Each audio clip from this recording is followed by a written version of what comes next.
Tuesday in November is election day. Yeah, We're not having planning on that no, day. day We're not- before. On Yeah. a Monday? Yeah, on a Okay. Monday. That's what I thought. Yeah. I just wondered. Yep.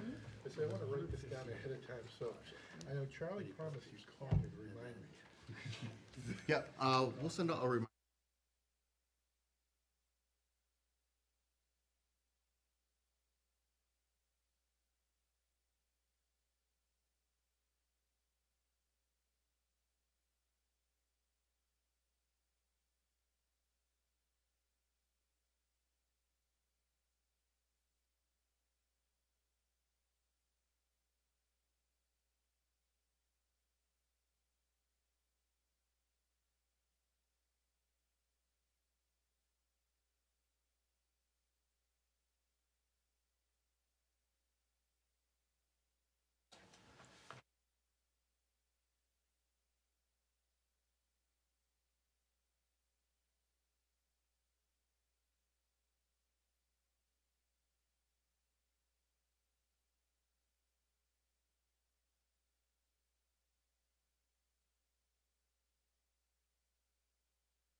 Okay, thank you all for coming. It's October 16th, 6:30, and the Capital Improvement Committee meeting is called to order.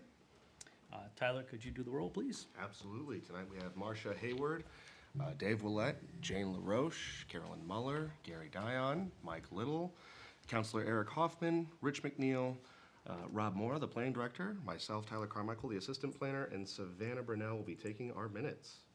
Thank you. Brings us to item 5. Does anybody have any issues with the minutes? Having heard none, the minutes are accepted as presented. We have our first presentation is going to be the fire department. Welcome Lou Luttrell, Deputy Fire Chief. Good evening, everyone. Real quick introduction, my name is Louis Luttrell. I am Deputy Fire Chief at Laconia Fire Department. Chief Joubert is here. He presented last year. He kind of set the bar very high for me this year to keep it short, sweet, and to the point. So hopefully I make him proud with the presentation.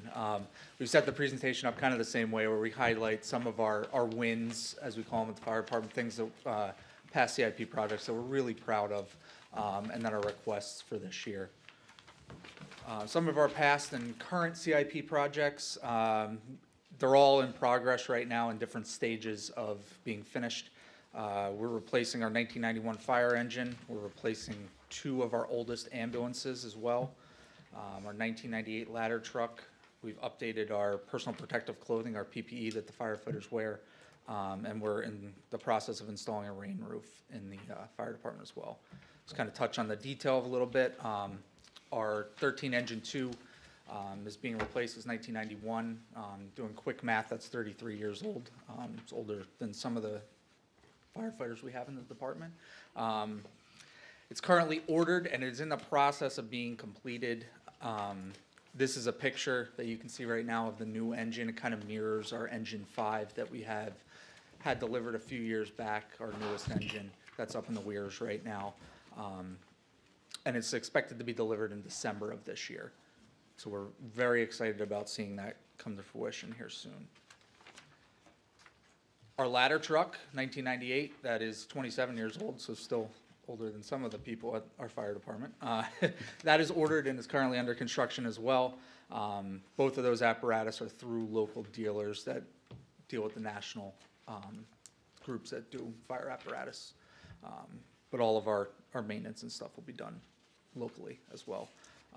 This truck is actually out of service right now. Our ladder 5, it did not pass our recent annual certification test on aerial apparatus. There's been some significant maintenance issues due to the age of the apparatus, which was making it unsafe to use, and it was put out of service right now. So currently the Weirs does not have a ladder that's being used. We're waiting for this to come, the new ladder 5 to come in to get that back in service up there. Over the years, the Weirs section has kind of changed. It's growing very rapidly right now. It does need a reliable ladder truck to be stationed up there. and it will continue to serve as a backup ladder truck to downtown and Lakeport area, kind of like our ladder one serves as the backup to the Weirs. This is a picture of the new ladder truck without the paint, the cab of it before it's put on the frame. Fortunately, we didn't have any newer updated photos to put on there, but it gives you an idea. It's going to kind of mirror the paint scheme of the other trucks as well. That delivery date is hopefully by the end of next month that we'll get that, so coming up very soon. Our two oldest ambulances getting delivered here, looking at April, but those are both ordered. They're in the process right now of being made. They're pushed out a little further just due to the build times from the manufacturer on there. But those are, again, in the process and getting ready to come into the fleet here as well. We're on our year 3 of our purchasing complete sets of fire gear for all of our firefighters. This allowed us to have 2 in-date compliant sets of gear for all of the firefighters to meet the national standard. Right now, the last sets are ordered. They should be in, I'm expecting them pretty much any week now. It's been close to 90 days, which is right about what they're expecting right now for bunker gear. So that'll be completed and everybody will be in compliance. And our last update right here is our rain roof project over Central Station. This picture is the below grade entrance to our training room or community room, if some of you have been in there for trainings or meetings. This area is below grade and it doesn't have any covering over top, so in the winter or in the rain, it doesn't really drain very well, and all that accumulating snow and rain actually melts or seeps into the training room and starts to damage the carpet in the training room. So that's actually slated to start next week on that construction, and it will cover the area and prevent some of that damage inside the training room. So now moving on to the requests that we have here for this year. It's not a complete list of our requests off of the sheet that you have, but it's things we feel that are important to meet the needs of the fire department here. Some of the things on the sheet, you may see it has impact fees due to some of the research of the RSAs. We have to have them on our CRP to use those impact fees, so that's why they're included this year. But first request, this has been on for a few years now, is to replace our 13 Boat 1. This boat is a 2004 boat. It was purchased through donations, and it primarily serves Lake Winnipesaukee and the Paugus Bay area. Right now, it does have some maintenance issues. We recently had a complete motor replacement on it. So it was out of service for a couple months while that motor got replaced. So it was actually they had to retrofit everything due to the age of the boat. But it worked out. They did a great job on it. It's back in service and running as of August. But the lake has changed, as you can see on the picture. It's very cramped in that boat. To enable us to transport patients, which is a lot of our calls, we get called out to pull people off disabled boats, or if there's a medical emergency, to transport patients. There's not a lot of room, and there's nowhere really for us to keep them out of the elements. We do get called out when the weather's bad. That's usually when the emergencies happen. It's always not in the sunny, nice 90-degree weather. And really, there's no place to put them to help stabilize and keep them out of the rain. Over the past 20 years that this boat's been in service, I think the whole area of the lake has kind of seen a change. It's used more. Property values have gone up. There's more traffic in the area. So its use has gone up. It's about 20 to 25 calls a year right now as we're taking this out between rescues and fire calls as well. But getting a new boat that our committee has spec'd out over a year ago would give us the ability to treat and transport patients under a controlled environment, keep them out of the elements, give us a little more space to make sure that they're as comfortable as can be while we get them off the lake. And it's going to improve firefighting capabilities. Right now we have a little portable pump that enables us to pull water out, but this would have an ingrained pump that would enable us to put out about 1,500 gallons a minute of water. So. Next up is to replace 13 Rescue 1. This is our rescue truck. It's a 1995 older piece of apparatus. It was never originally meant to be a rescue. It's a repurposed ambulance. Currently, right now, it is out of service as well. It's due to mechanical issues. We're at a point with this truck, it's so old, it's having so many issues getting out on the road that every time we start it up to respond to a call, we kind of are hoping that it starts up and runs. This truck is primarily used for our technical rescue calls, so our water rescue equipment's on it, our rope rescue equipment is on it. It also has our mass casualty stuff, so we have big events with lots of patients. Some of that equipment's in there, and our active shooter equipment as well, if we need to respond to that. It does also tow our inflatable boat, which is our Boat 3, that does primarily Winnisquam and the different connecting water channels in the city. One of the disadvantages of this truck is it's very hard to see that boat when you're towing it behind it. There's no way to see back behind you. The side mirrors don't really catch that boat if you're looking around the box of that truck. So with a new rescue, we'd be able to improve the capabilities of towing that boat, have everything we need to, and have a reliable truck to get it out on rescue calls. Next would be to replace our thermal imaging cameras. Our thermal imaging cameras, I'm going to play this. Actually, the video's not working. There we go. See a video playing. This is thermal imaging cameras allow us to see through zero visibility smoke conditions. As you can see in the video, we see all the heat, all the fire. It allows us to see if there's any victims as well that aren't able to be seen through the naked eye. The current thermal imaging cameras we have were purchased in 2019. At this point, the technology is several iterations old, and it's increased the maintenance for them as well. Every time we send them out now, because we're past the warranty period, there's a $400 diagnostic fee on it. So we send them out just for them to look at it and diagnose what's going on with it. $400 right off the bat is charged to us. So with the new technology in here, it increases the refresh rate on the camera you're seeing now is actually slow compared to the cameras that are out now. It's much quicker. It doesn't have any lag time if you move it. And with that new technology and reliability, the new cameras, it's going to be able to increase our firefighting capabilities and help protect life and property in the city. Next would be to replace our portable radios. These are the radios every firefighter and chief officer carries on them. It's our lifeline of communication to each other, to the chief officers, to dispatch. It's how we communicate inside and outside buildings when we're on calls. Each of our trucks have mobile radios as well, but when we're in the act of doing things, this is how we communicate with each other. These radios are older as well, and with that older technology, there's increased maintenance issues. And again, as the technology gets older, the repairs costs go up.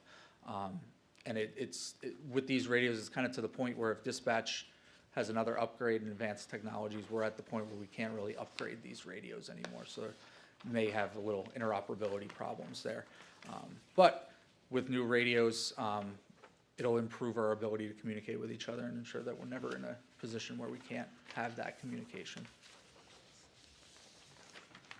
Next will be to replace our gas meters. Again, were purchased in 2019. They're a multi-gas meter, so they read dangerous gases and gas levels when we're on certain emergency calls.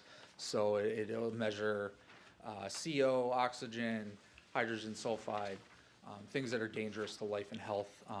So when we're out on propane calls, we run this to make sure that we're not operating within the explosive limits of propane calls. And it's a very big tool for us to operate as an all hazards department. Again, with these, because they're older, the sensors are starting to go. It's more money to get the sensors, and we're having some maintenance issues with them as well. So with the new meters, they're going to be more reliable. The sensors are going to work a little better and work a little faster. So it'll increase our capabilities to keep the city and us safe, and make sure we're outside of those dangerous areas. Next will be our 8-foot snow plow. Now this is not to plow roads with. DPW does a great job plowing our roads. Unfortunately, emergencies don't stop when we get a foot of snow. That's usually when we see an uptick in emergencies a little bit. And not everybody's driveways are accessible all the time.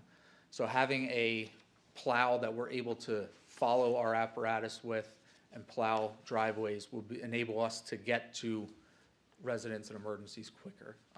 Taking the ambulance, there's been some times where we get to a driveway, there's a foot of snow, we can't get the ambulance up in there, which now we have to walk everything to and try and get stretchers. It's a big task. So if we had a 8-foot snowplow on one of our pickup trucks, able to push that snow out of the way, ambulance can now get in and be able to treat and transport the patient safely.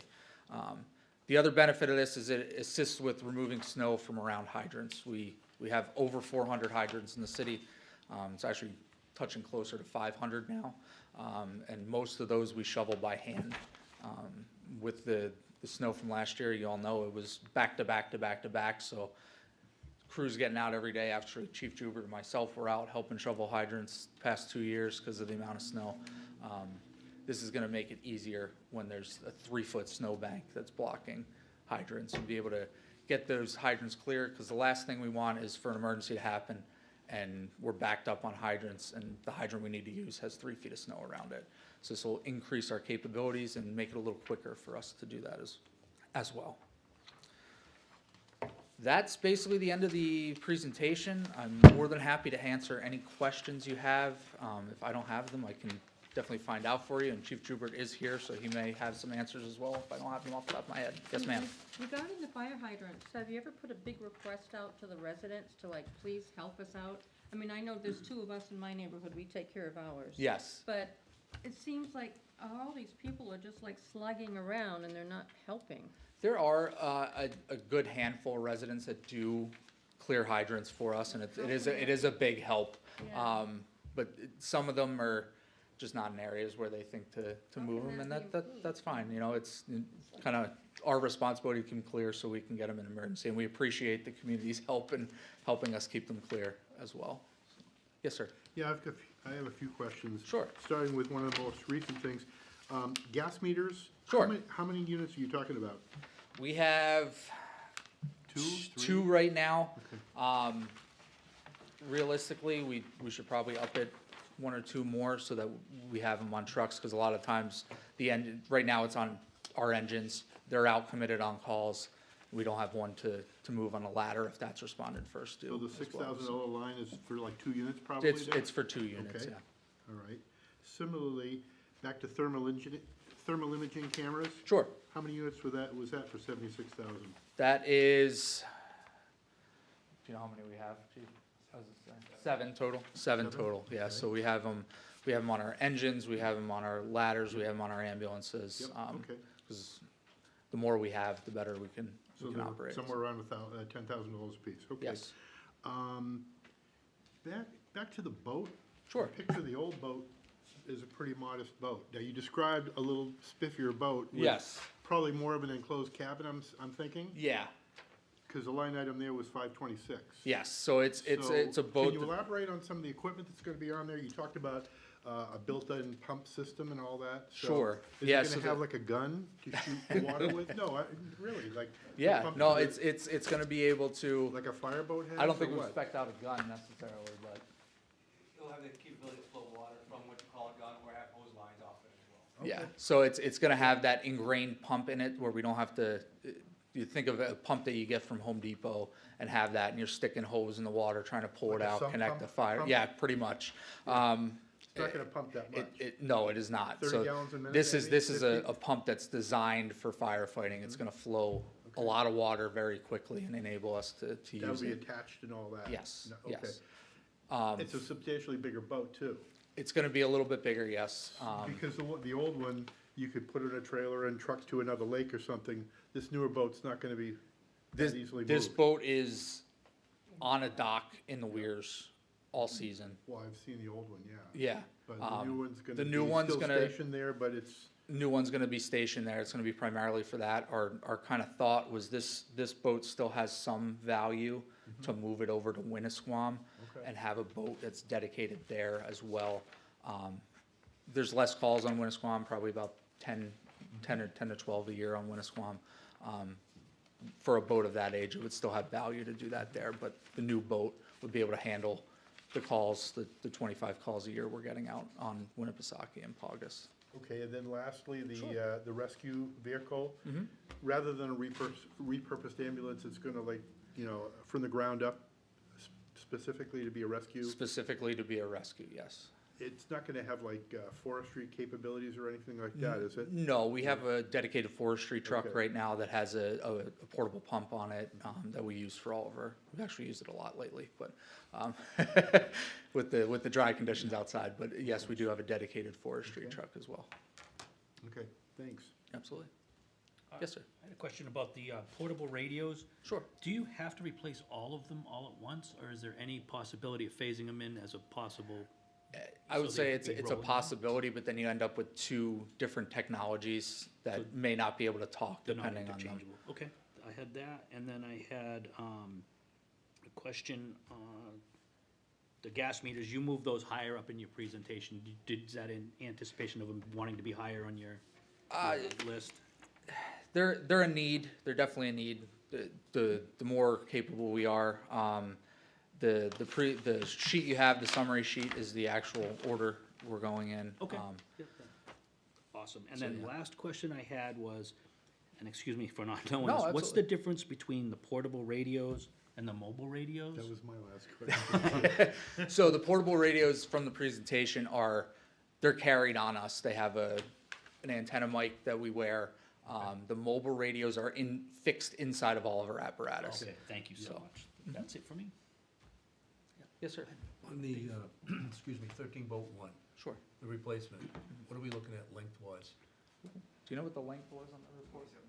27 to 30 feet. What's it gonna be powered by? Do we know? Do we know what the engine? We do have dual engines. Two I don't know what the- outboards? Outboard, yeah. Outboards. And it would have some type of cabin on it? Yeah, yes, so it would upgrade that. Right now, we just have a bimini. It would upgrade to an enclosed cabin so we can, And maybe you do know, maybe you don't. How does it compare to what Guilford's running right now, their fireboat? you might have that, you know.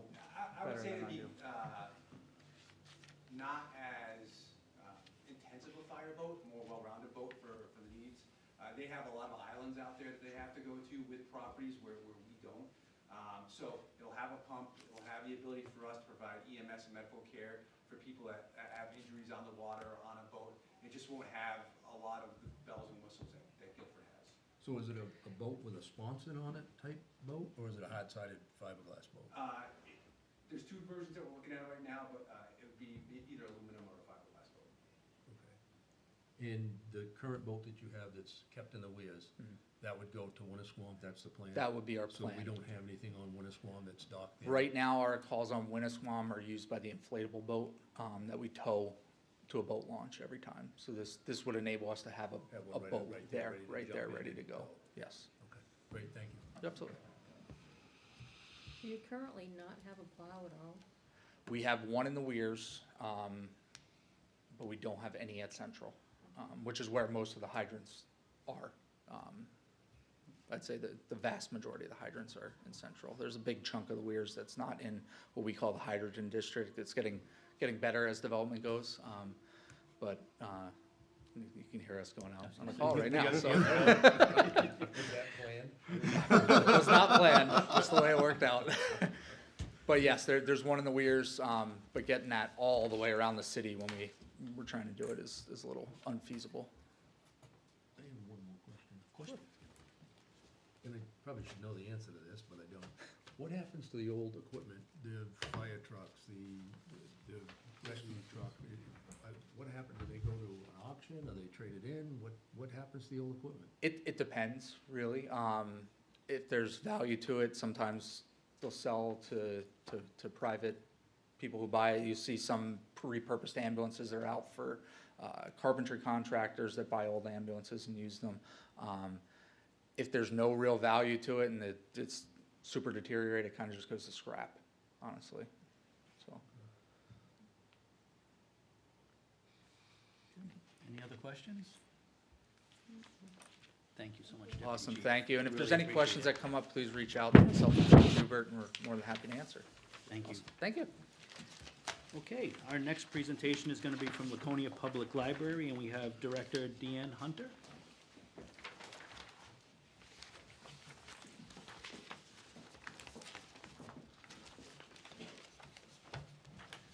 Well, good evening. John Moriarty, Chairman of the Board of Trustees of the Public Library, and you probably figured out that I'm not Deanne Hunter, but Director Deanne Hunter is here tonight, so thank you for the time. Thank you for joining us, John. Thank you. I was reflecting as we prepared for this meeting earlier in the week that I don't think the library has been before the CIP committee, well, since I was half as old as I am now. That was before we did the 2004, 2005 significant renovation to the library. So we're pleased that that investment has served our community very, very well, despite the fact that our maintenance budget is roughly $26,000 a year. We've managed to, that initial investment has really done quite well. And it's, I know as I look around the table here, there's a lot of people that I recognize as frequent patrons of the library, and of course it's easy to think of the library as a recreational facility, and of course it is, but it's also far more than that. When we saw the initial spike after the 2005 renovation, we were concerned that maybe that was just a flash in the pan, something new and shiny, but our usage numbers continue to be over 100,000 visits to the library a year, and circulation parodies that number almost exactly. So it's a well-used resource, not only for entertainment and education, but for a meeting space for parents to meet, and for special arrangements with childcare and people who need legal resources to help fabricate or rather tailor their defense. So it is a vital resource to the community, and so I want to thank everyone who's participated over the decades in helping us create and maintain that resource. It is significant. We're by nature optimistic people, but as you all know, in the public budgeting process, it requires you to be somewhat pessimistic. So what you have in front of you, and Deanne is going to walk through the spreadsheet. And by the way, we did have a 900 slide deck, but we thought with only 900 seconds that wasn't going to work. But we're thinking that the building, which is a significant architectural resource on a square footage basis, is probably one of the more expensive buildings to build and maintain, barring the surgical wing of the hospital or that kind of thing. But it has been well cared for and well maintained over the years. So I think what I hope that I'm saying is that we're trying to look down the road, and there is no real immediate crisis with the library. So I think we can all take a collective sigh of relief as we walk through these and say this is sort of, we're being exhaustive in our thinking.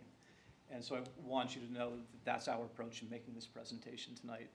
So with that, would you like to take the first line item? Thank you. Dive into the spreadsheet. Thank you, Deanne Hunter, the director at the library. You'll see that the first item on our list is the asphalt roof replacement, as John has already mentioned. The renovation is now 20 years old. And we did have someone come in, take a look at the roof, give us an estimate, and his professional opinion is that we will need to replace the asphalt roof within the next 5 years. So that is a fairly significant cost. The estimate that you have here is not for going over, but for removing the existing shingles and starting over. The idea being you can't really see if you have any problems under the shingles unless you get them out of the way. Next on the list is the slate roof replacement. Again, it's in really good condition. However, it is 122 years old. And 100 years is about the age of a slate roof. And we have really done a good job trying to keep up with the maintenance, and I think that has really prolonged its life. But because it is such a substantial cost, we wanted to make sure to bring that to your attention as something that in the future will find its way to, we'll need to address the slate roof.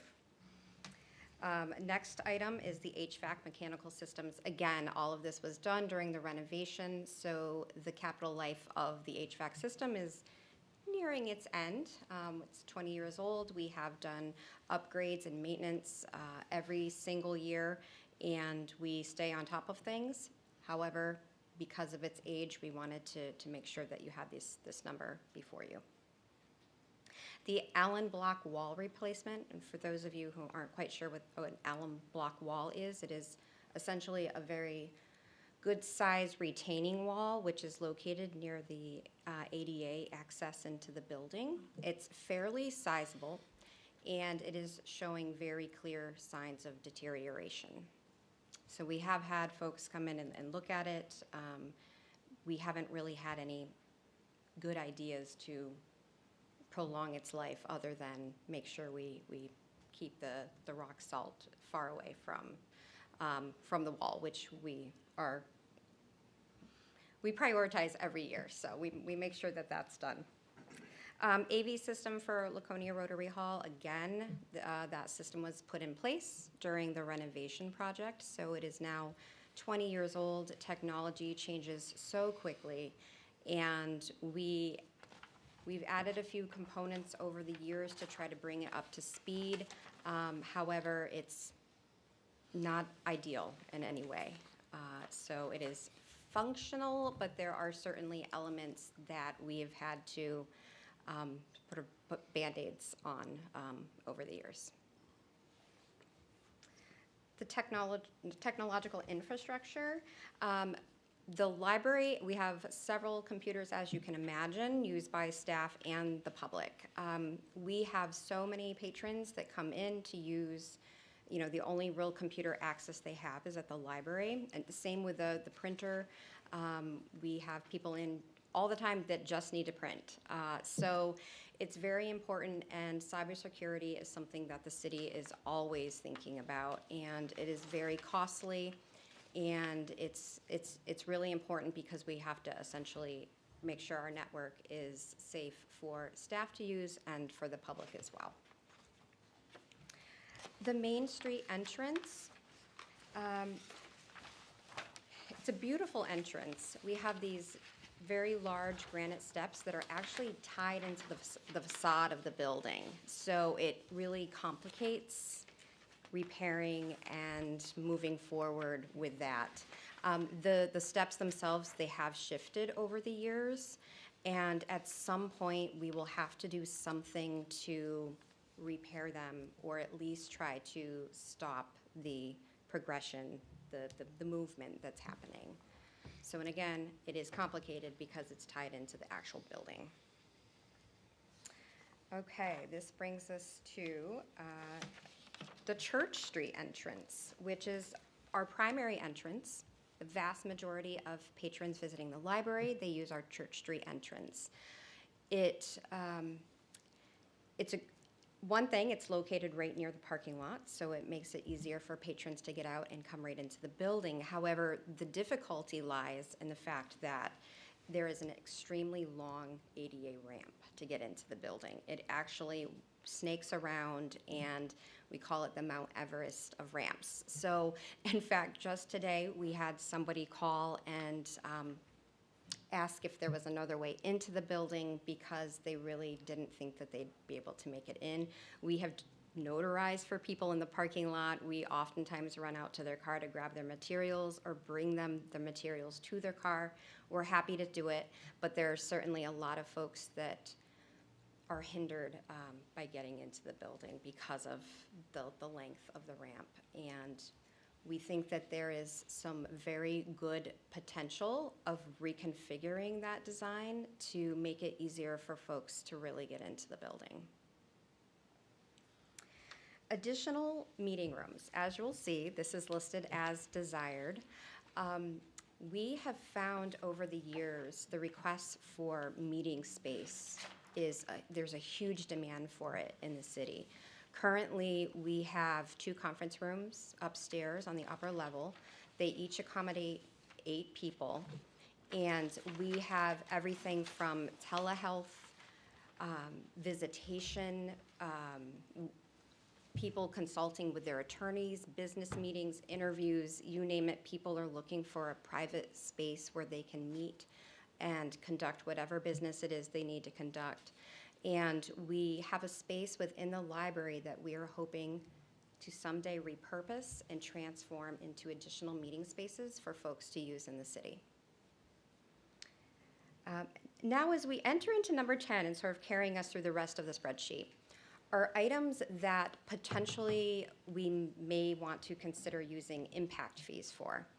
And we learned that really, if you're requesting the use of impact fees, they really need to show up on your CIP list. So we spent a lot of time thinking about some of the repairs that we do, and because the building is getting older, we're finding that the scope of work is really, they're becoming much larger. And so we really tried to identify all of the areas that need occasional maintenance that could potentially turn into something a little more than your average annual maintenance budget can accommodate. The first one is interior and exterior electrical repairs and improvements. We do have really high utility costs at the library. We would love to be able to do possibly some LED retrofit to bring those costs down. And not to mention, we simply have ballasts that occasionally need to be updated. We have electric lighting outside that we like to keep our eye on and make sure that it's illuminating enough in the nighttime to make sure that everyone can safely walk around the library and in the area. So that is really important.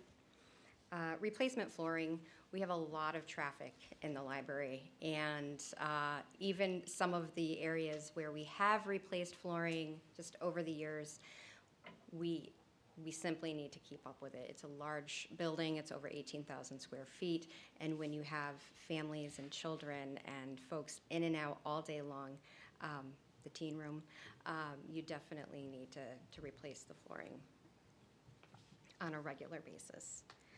Plumbing repairs and improvements, pretty straightforward. You never know when you're going to need a sewer main repair or any of the components. Interior and exterior painting, I think, is fairly self-explanatory. I think everyone in the city, I think it's safe to say they take a lot of pride in the library. It's really an architectural gem, and I think a lot of folks are really proud of it. And we just want to keep it looking as nice as we possibly can, and inviting and welcoming. Equipment maintenance and inspections, again, so much of what we do with our equipment maintenance, it's actually required by code to keep up and have them inspected. We have a fire system, we have sprinklers, we have fire extinguishers, sprinkler heads, emergency exit lighting needs to be tested on an annual basis. And again, because these systems are now 20 years old, we have a lot of inspections that need to be done on an annual basis. And you never know when you're going to, we recently ran into we just had our 20-year sprinkler head inspection. So 10% had to be sent out to the laboratory, and they all passed. So that was good news for us and for the city coffers.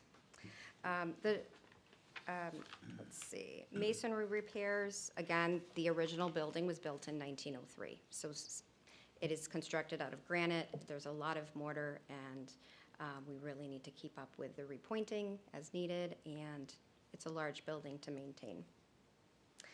Land infrastructure and hardscape improvements. We do have the park outside of the library. It's enjoyed by many school groups, adults on their lunch break, folks just enjoying a nice place to sit. And we occasionally have to make repairs outside. We do have the Parks and Rec Department. They maintain our grounds. They do snow removal. They spend so many hours caring for the grounds, but there are times when there's simply too much or it's beyond the scope of what they can do. Stained glass restoration and protection. Our library has, as you know, a lot of beautiful stained glass, and occasionally restoration work is needed, and as well as Lexan protective coverings. You'll notice on the tower area, some of the Lexan is turning yellow, which means it's getting brittle. It really needs to be replaced, and that's something that we're actually working on currently. But that is something to keep in the budget, just knowing that it can be costly. Parking lot maintenance. Parking lots are very expensive, so we try to keep up with maintaining, whether that's sealing or patching as needed to prolong the capital life. And lastly on our list is roof repairs. Whether that is the slate roof or the asphalt roof, it is something that needs periodic maintenance. So I can almost anticipate one of the questions already, which is, this is a capital improvement committee, why are we seeing non-capital items on this presentation? And I do want to reassure you that we understand the difference between capital and non-capital expenditures. But again, just to reiterate what Director Hunter had said about the impact fees, that is a separate line item from our actual maintenance budget. And up until recently, City Council has directly authorized those expenditures that are earmarked for the library. So I don't know how to be helpful in terms of your overview of all the city departments, but to be inclusive, we wanted to be thorough and include them here. But we'll follow whatever instructions you have, how to categorize them or factor them out. We are at your service in that regard. I think you guys did an excellent job. I Yes, think you've highlighted everything, so from our No. standpoint, yeah. Absolutely, fantastic. We very much appreciate it. And we went through the library with them when we were doing our impact fee study. And I want to tell you, I was so impressed with everything they had there. They have a great facility and they have great staff, and it was very warm going in there and welcoming. And they provide so many great services for the residents. I don't know if everybody realizes everything they do, but they're fantastic. Thank you. It means a lot. Appreciate it. Great staff, absolutely great staff. I have a question. Do you have a design for, I agree, the handicap ramp is very long. Do you have a design in mind? What are you thinking you want to do? Since this is my vision, do you mind if I Yes, take this please.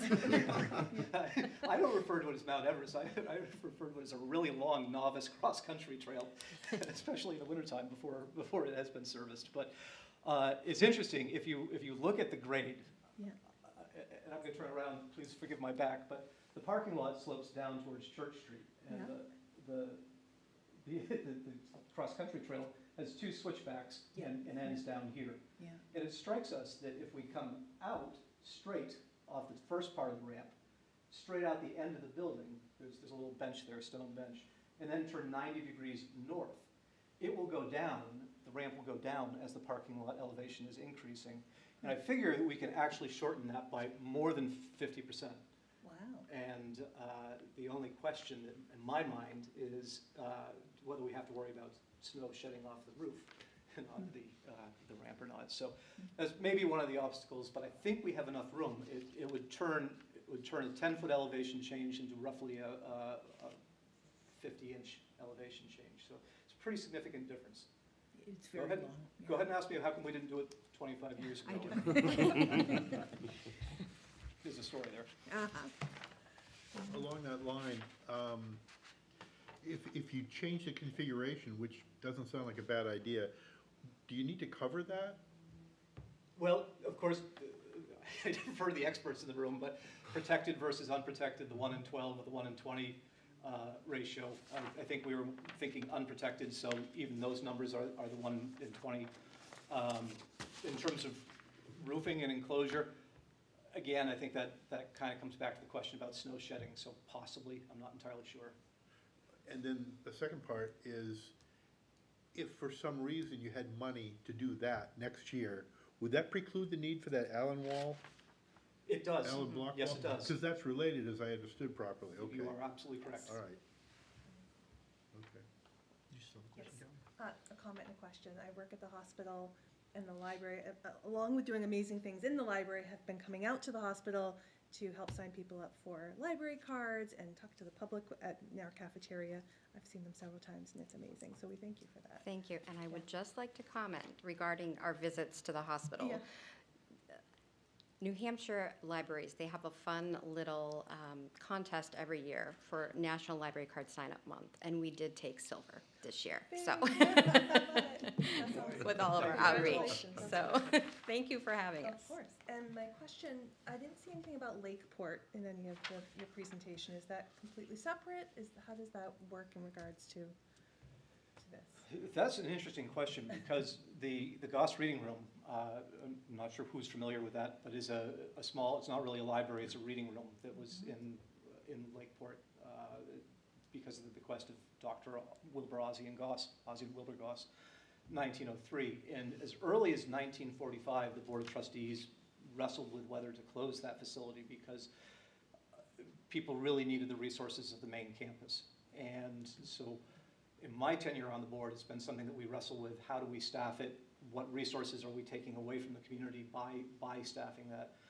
We did actually consult with the probate court system, I don't know, somewhere around 2008, and made some changes at that point in time. And then fast forward to March of 2020 with the pandemic, and we closed the library, the Goss Reading Room, pardon me, at that time. And it was 3 years before any of our patrons noticed that it was closed.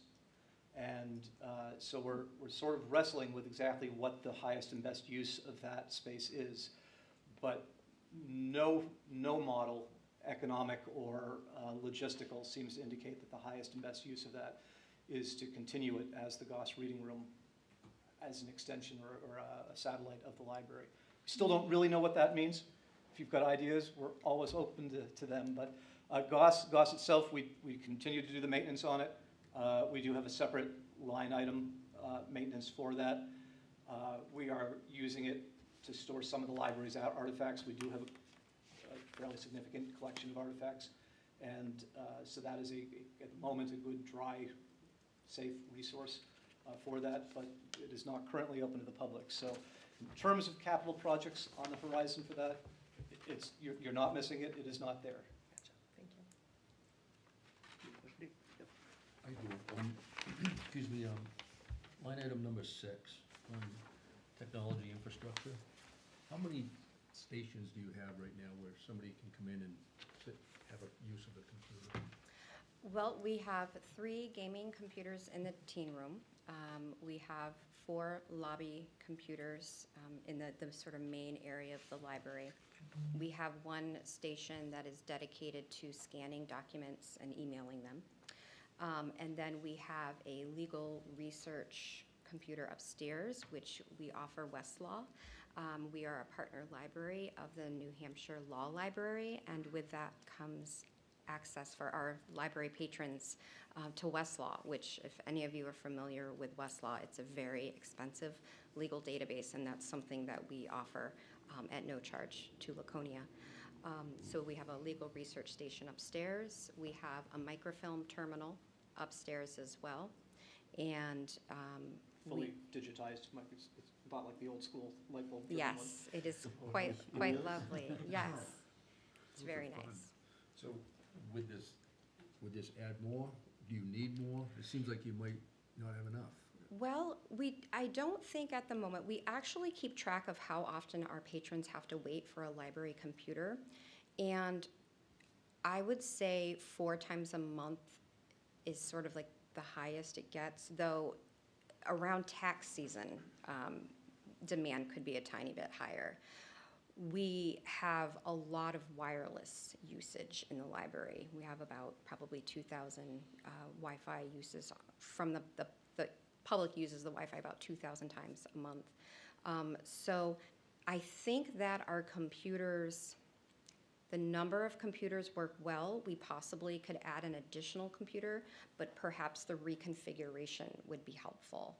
And also we have spent some time thinking about trying to completely separate the public network from the staff network completely, like even have separate Wi-Fi. yes, just completely separate that. So that is something that we're currently exploring with City IT, and they've been incredibly helpful. When we say it's completely separate, we're not only talking about that, but in other words, if the staff is actually sort of an extension of the City Hall network over dark fiber, then the public computers would actually have a whole separate internet service provider. So it's not even like a demilitarized zone or a subnet. It's literally its own standalone node to the public network. Just wanted to say, I think the list of impact fee projects is great. Impact fees are meant to be spent, and it doesn't do the city any good with that money just sitting in the bank somewhere. And having a list of projects that are kind of ready to go is really useful. You know, whether or not it's a capital improvement or not. I think it's fantastic. I wish every other department did this as well. Thanks. Thank you. Rich? On your lighting, have you reached out to New Hampshire Energy Saves to see if they can help you? I did have a conversation with Eversource. Okay. I would say 6 months to a year ago. I'm not sure if it was just who I happened to be speaking with, but it Didn't go didn't anywhere? seem very promising. Okay.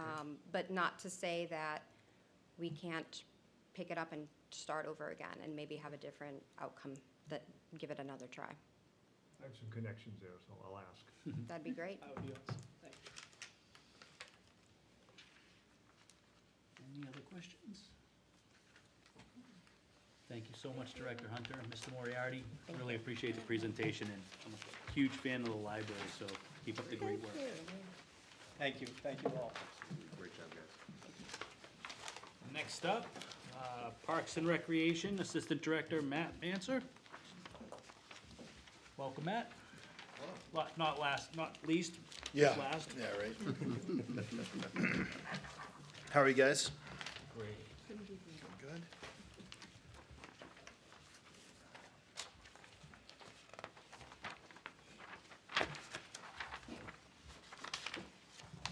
Awesome. Thank you, guys. Thanks for taking your time and being here and providing this service to the community. I love to ramble, so I'm gonna try to be quick, I'm gonna try to be concise.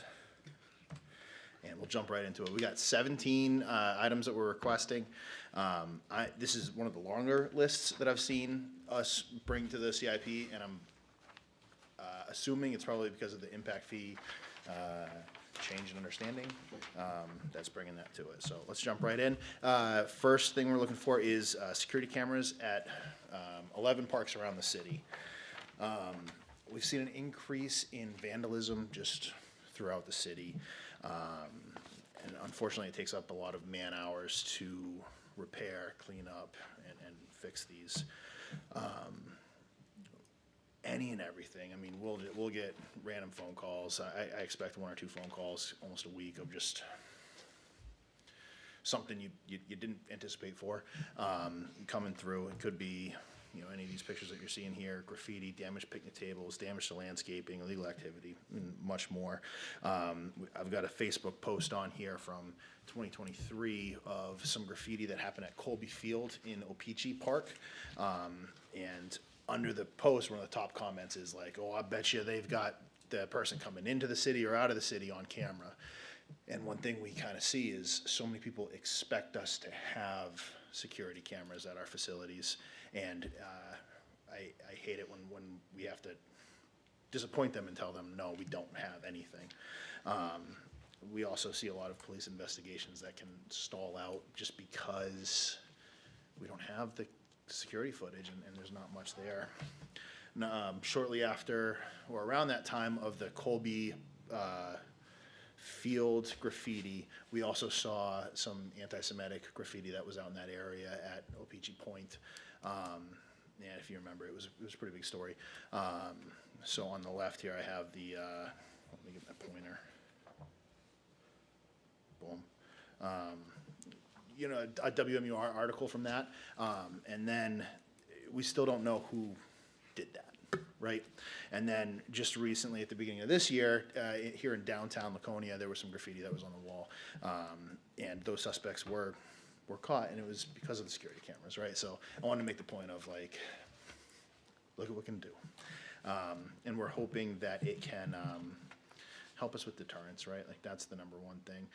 I'm rambling here. The police department have these cameras that they move all around. And one thing we noticed, especially at Weirs Beach in the summertime, when they plop that camera right there at Weirs Beach, man, those behaviors are great. The parks are clean. It's really awesome. So one of our hopes is to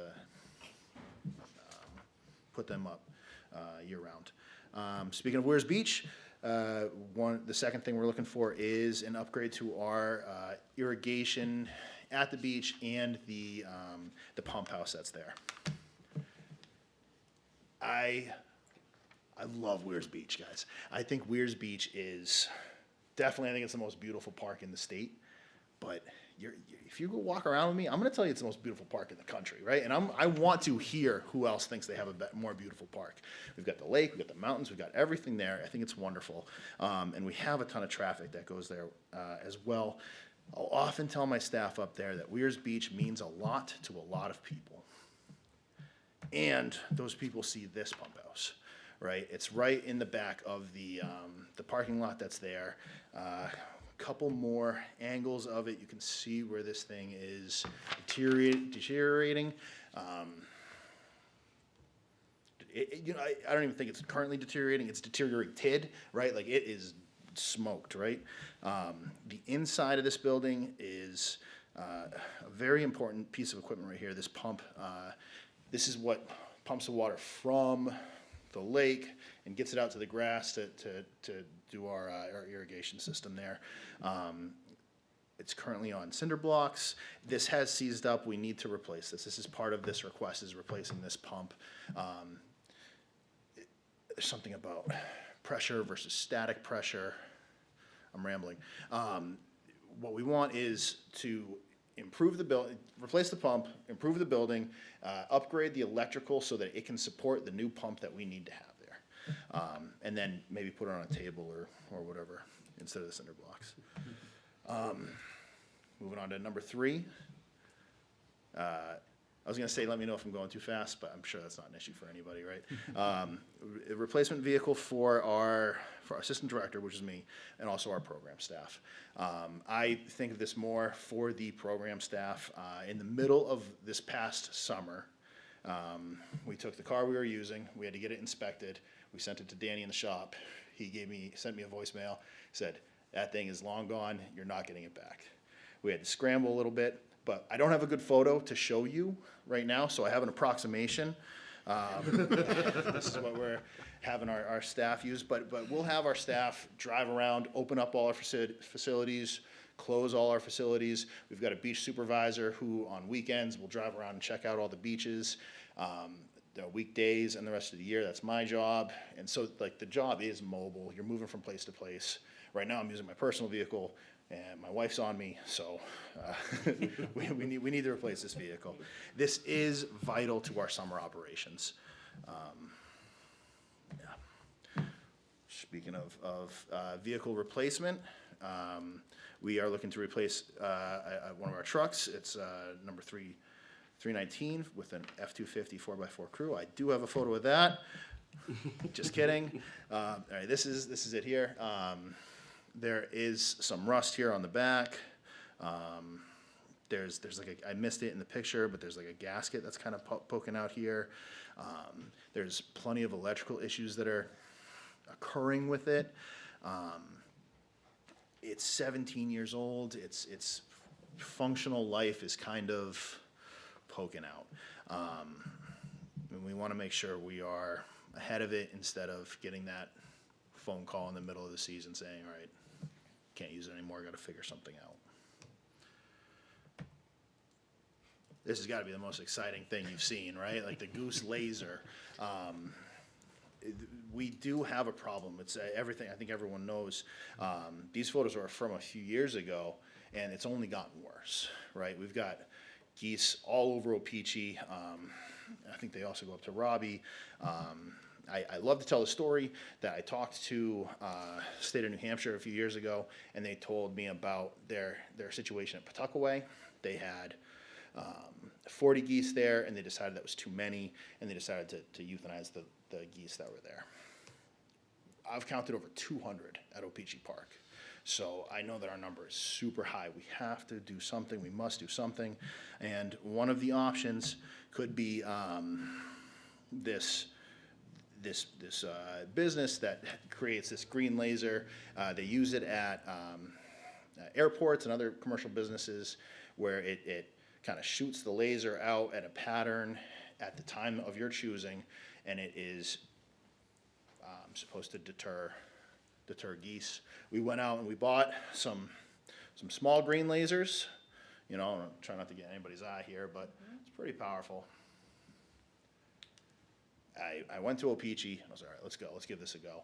And I blasted a bunch of geese with this thing, and they kind of just shrugged it off. So I'm a little nervous about this. We want to do a little bit more research. We're brought onto it kind of late in the CIP process. We threw it on the presentation for you all. If there's one you want to say, hey, let's wait and get a little more info on it, might be this one. But we are open to any suggestions right now about geese, yeah. Have you thought about a gang of border collies?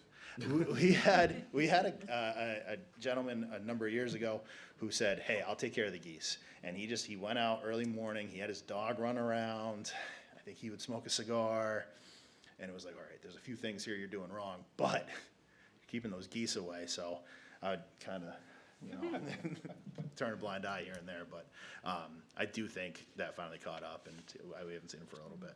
Yeah, if you're open to questions during your presentation, I did see something on it was a remote rover that they were using in Michigan, I believe it was Michigan, where it actually is almost like your Roomba, and it roams around the beach, and it basically keeps them off. I'd be concerned about this with, like you just said, getting in somebody's eyes, or, Right.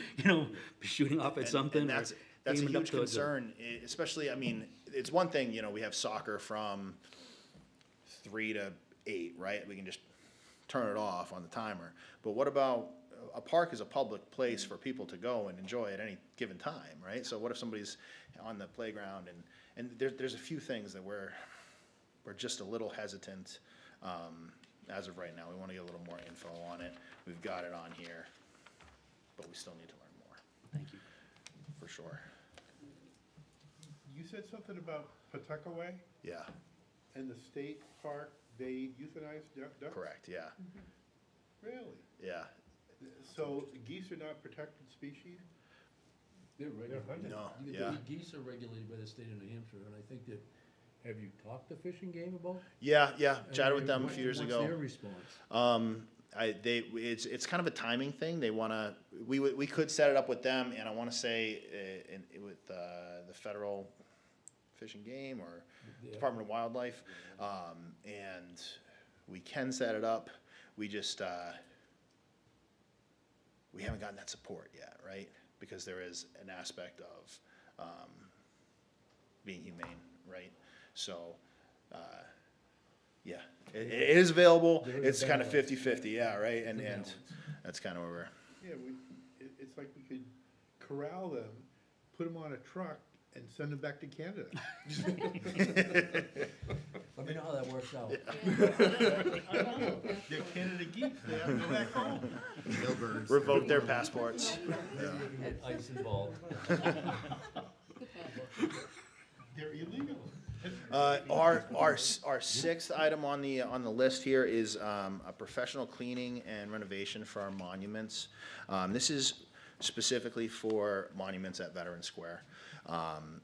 We're seeing some organic growth on the monuments, and we'd love to get some professionals to take care of that before it becomes more, right?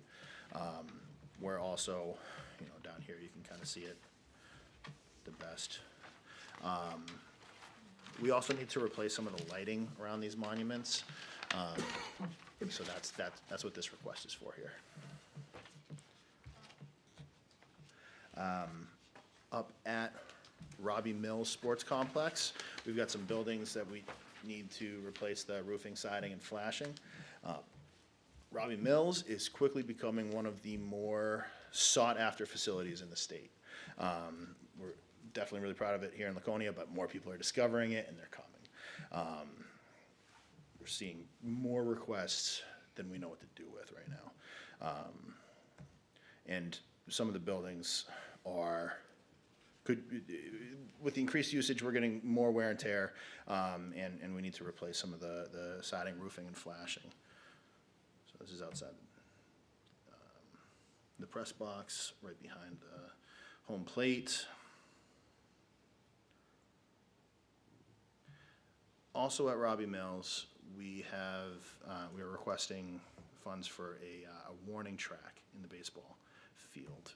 A warning track at a baseball field is meant to be the first notice to a player that the fence is coming up.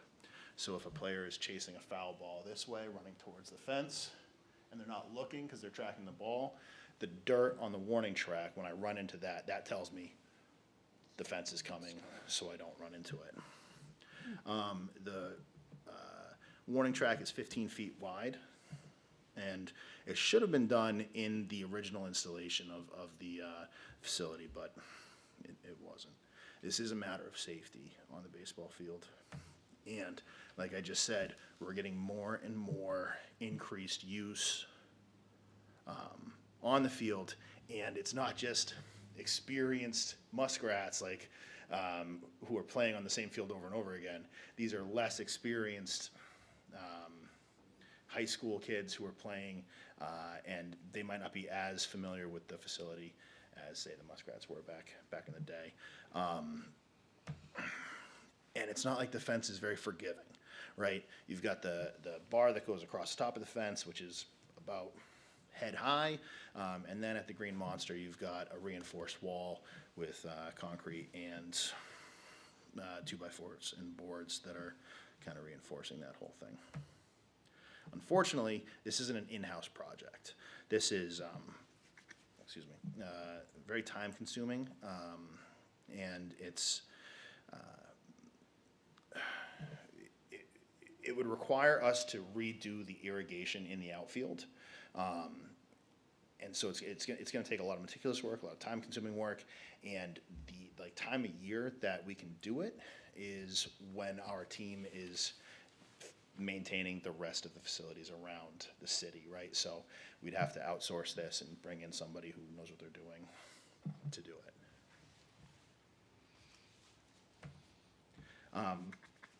We're also requesting sign replacements throughout the parks. Some of our signs are very old and outdated. Many of the rules here have been, most of the rules are the same, but there are some that have been changed, right? Our no life jackets at the beaches rule, we've rescinded that, right? Our mask fins, all that stuff. We don't prohibit that anymore.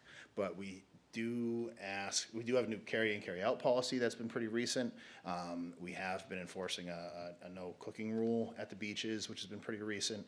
But the signs that are currently up at our beaches and our parks don't reflect those. So we have additional signs that we put up now, right? They're old, they're outdated. We'd like to update them. We'd like to make them look good and decrease the amount of signs that we have just staked into the beaches. All right, 10, we're flying. O-Pee-Chee Park playground equipment or replacement. This is currently our playground at O-Pee-Chee Park. This is right outside the cove right there near the roadway. And I'd like to show you the new playground at Levitt Park, which has been a huge hit. We have people come from all over the city to come play on this playground. Once again, here's O-Pee-Chee. And O-Pee-Chee gets a lot of foot traffic from the Boys and Girls Club, O-Pee-Chee Day Camp, I'm slamming the table here, the Project Extra, and then little brothers and sisters of Laconia Youth Soccer players and people that are coming to O-Pee-Chee Park come and play on that. What we'd like to do is bring this new playground to the high foot trafficked area. Yeah, I think that's. Question? Yeah. What was the funding for Levitt Park? Was there some private funding, or was it all in the capital improvement? There was a grant that the Levitt Park Community Club helped grab. And there's no such thing at O-Pee-Chee anymore now? Correct. Yeah. Yeah. It's too bad, because Levitt Park is an awesome playground. Right. And to put something like that at O-Pee-Chee, I think would be appropriate. You'll take up more land space than what's currently there. Yes, for sure. But it would alleviate a little bit of what's going on at Levitt right now, where there's so many people coming to that playground. So now we get one kind of down the road. Another place to go. Then, yeah, we should open that up for more folks. you or Amy can look at grant Yes. possibilities for something? Sure we can. Yeah.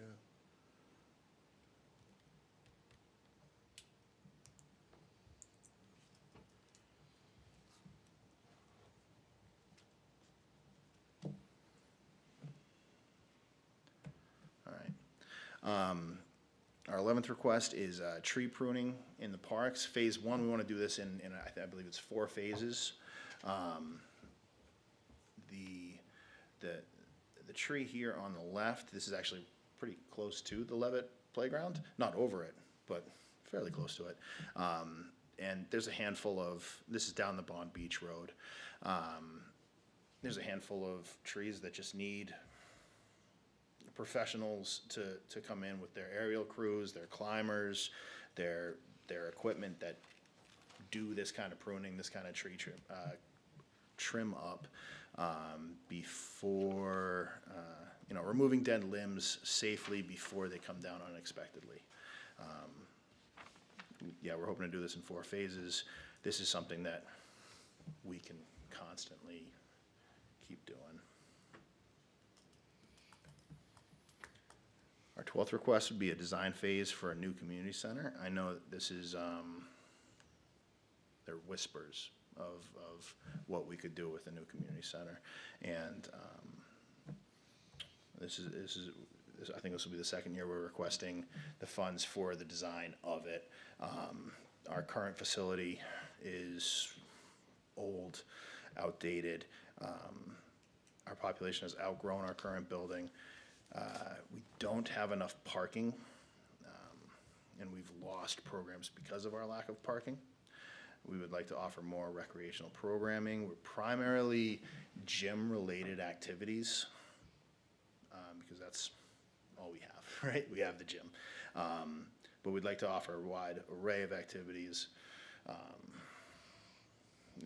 I heard the library was talking about having a meeting room. Like, we'd like to be able to provide more to the community besides the basketball gym, which is taken up by Christmas Village and for a month in the winter, and then Label for the rest of the winter.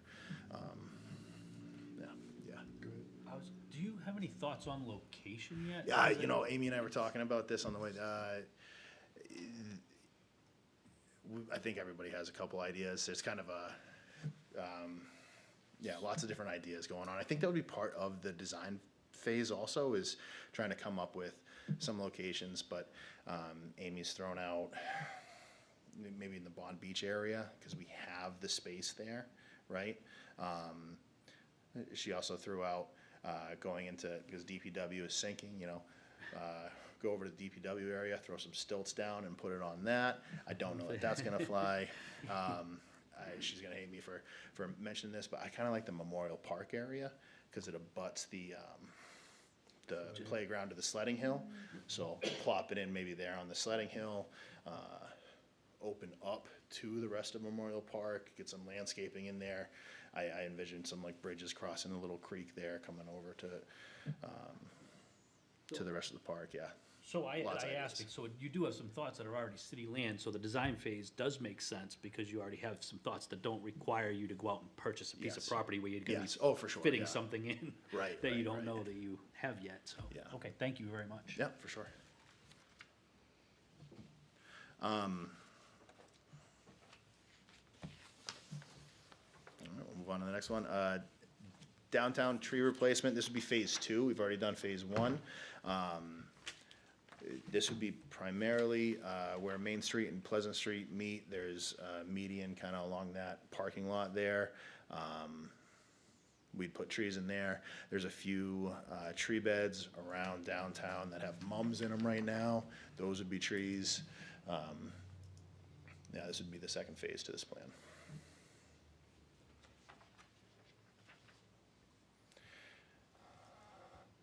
We're cruising along. The Bond Beach Road is pretty beat up. I don't know if anyone's driven down Bond Beach Road recently. If you get a chance to, go for it. Just go slow. It's pretty beat up, and we need to, what we're hoping to do is reclaim it and turn it all into like a dirt road, almost like a crushed stone road. And everyone always asks me, why not just pave it? And the argument to paving it is, we don't want people driving down there 40 miles an hour, right? There's a lot of people that are walking, there's a lot of hairpin turns. We turn that into a crushed gravel road for people to continue to take their time driving down. But it's also gonna be a lot less potholes and destruction on the vehicle. Can I ask a question on that? When we had a presentation by Public Works, they were talking about Bond Beach Road. And we know that the school department, Elm Street in particular, is looking for an alternative way to get cars Right. off of Elm. And I was hearing the plan that they would use Bond Beach Road to access Go Elm in Street. behind and Coming come through. behind Elm Street School. So, I mean, are you talking with Public Works and? I know that Amy has met with them a couple times about it. Yeah, I'm not sure where that's at, but. So how do we deal with this when it's on Public Works and it's on theirs? So I think, so, Public Works had that on their CIP listing. The SAU also has it on their listing. Yeah. And Parks also has it on there. And I think that right now, there's 3 different departments unsure of what the decision is going to be. So they've all listed it out as it's their responsibility. So I think until a final plan is, or is decided upon, that's how it's gonna be until city council or I think the he SAU. means don't embrace this just yet. Yeah, I could tell you, if it's paved for Elm Street School to come in, there's still a good amount more road, right? And that's still in bad shape too. So even if it's a little bit of everybody's, right, thrown in, It might be, and it might be worth it when whoever ends up paying for the project, whether it's Public Works or the school, that maybe you're working with them to upgrade your road portion. Right. Beyond what their I think that purview is probably going to be. makes the most sense if, yeah. A few more shots of it. We would try to pave the parking lot down there at Bond Beach. We have recently put in a new bathhouse there. We have recently used landscape architecture to reduce some erosion going down into the beach, right? So, it's Laconia's hidden gem. And we're just trying to continue to make those upgrades on it. Might some of this project be impact fee funded? Yep. Yeah. Wonderful. We also, speaking of paving parking lots, the O-Pee-Chee parking lot next to the Smith Track, in between the Smith Track and the new skate park, that's seen a lot more use because of the skate park. And that's been a little beat up as of late. This is the catch basin, right? And Dane Anderson, if you haven't met Dane, he's awesome. He like gets in there and digs this thing out all the time. We are hoping to upgrade this whole area here just by repaving it. Yeah, this puddle will stay there all spring. It's a little gnarly. Is that for winter skating too? Not yet. What we would do is we'd bump out the green space right here, add a little green space here, and I think extend the catch basin out this way a little more. So that's the plan there. And speaking of new bathhouses, we're requesting the funding for a design phase of the Bartlett Beach bathhouse replacement. This is the Bartlett Beach bathhouse. It's got doors on either side. The door to the women's room is not seen from the parking lot or the beach. So here's a photo of it from this side. It is pretty beat up. You can see that we've had to replace this lock on it a few times. It'll get kicked down. The inside of the bathroom isn't a very welcoming, friendly bathhouse experience. So those are goals of ours to update that. The idea would be to build the bathhouse a little bit bigger, put the doors on the beach side so that you can see it from the parking lot, and create a little space for storage for anything that we need down there. Yeah. That bathhouse does have a camera, correct? It does. There's one right here. Were you able to catch the? Nope, because it Randall? pokes out, it looks down the WOW trail. Okay. So, yeah, this is, it's unfortunate. And then there's one in the parking lot, but we can't make out on the backside here. Thank you. Yeah, for sure. Finally, commercial pressure washing system. This is for our facilities team. Our current one is, it's not strong enough. This would be used for on top of regular cleaning. It'd be used to get graffiti down. Sometimes we've got stains from human waste on facilities that we have to blast out, and this would help us out with this as well. If you see from here on in the day, if you look across over to Stewart, there's a rock wall there with a bunch of rocks painted. This would help us clean that up. Amy asked that I ended with that and not with the human waste comment. Thank you. Thanks for this was way longer than 15. I told you I could ramble. I tried not to. Thank you, guys.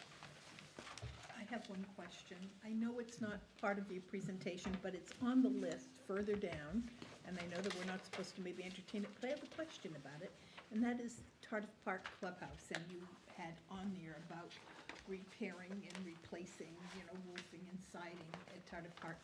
And how much use does that clubhouse actually get?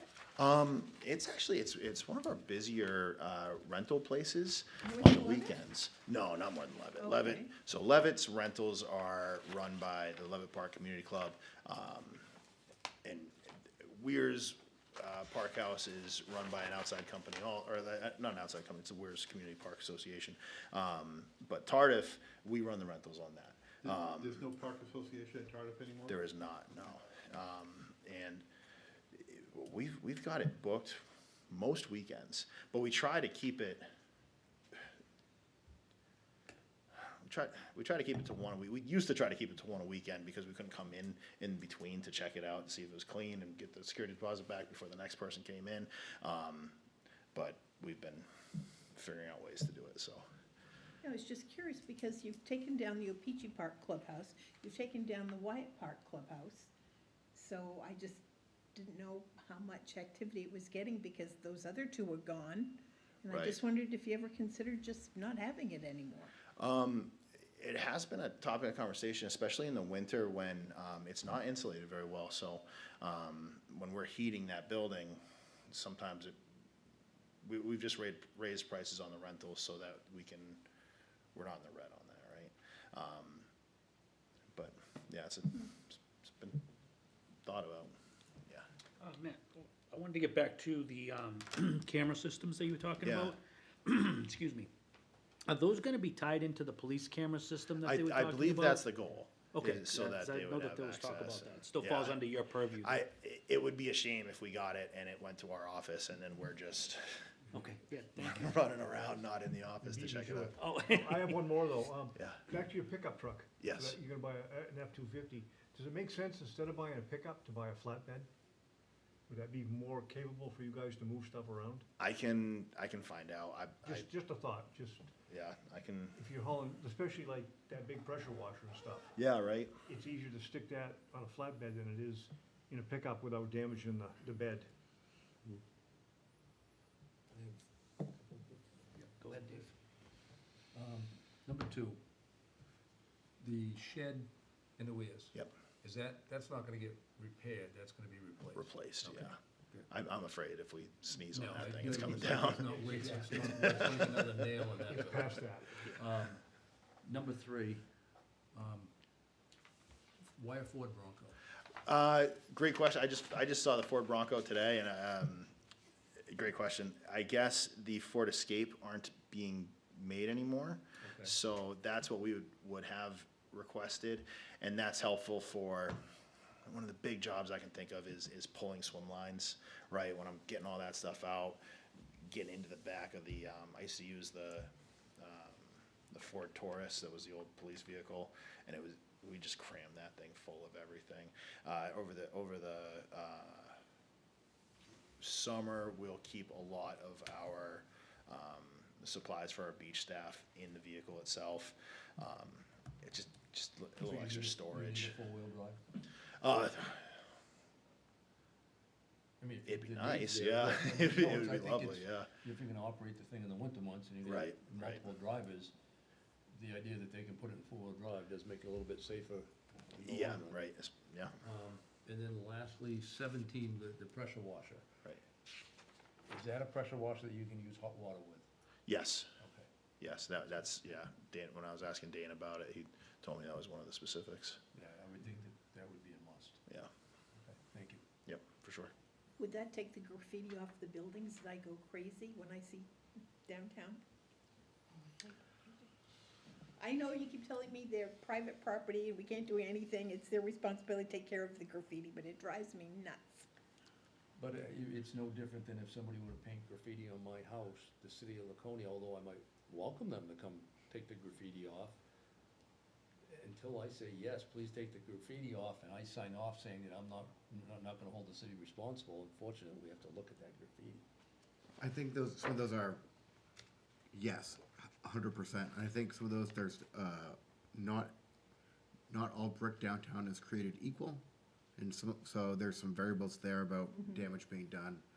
So I think there's a lot of complexities in there. I'm not the one that's managing that. That's, I think, Joe Gray, the code director, and Kirk are working on solutions for that. I just get the tidbits of information and passing in the hallway. Thank you. You're welcome. Are there any other questions? Thank you, Assistant Thanks, Director. guys. Thank you. Appreciate it. Take care. Thank you as well. Okay, does anybody have any other business for the committee tonight? If I wouldn't mind, if you'd be interested, we just did an impact fee study, and I think that has been driving a lot of the changes that you're seeing this year with presentations. If you'd like, we can do a brief presentation on CIP and why impact fees are changing, and if you'd like that, we can do that. We can do a little presentation when we do ours next week. I would be interested. Yeah, we can do that. Sure. That's all I have. Somebody in the public, I don't know if they have any comments or questions. We are just about to open that up. We'll open the public comment hearing at 7:55 PM. Put you on the spot, John. I wasn't planning on speaking, but I'm John Hildreth. I'm Ward 1. I'm running for City Council in Ward 1.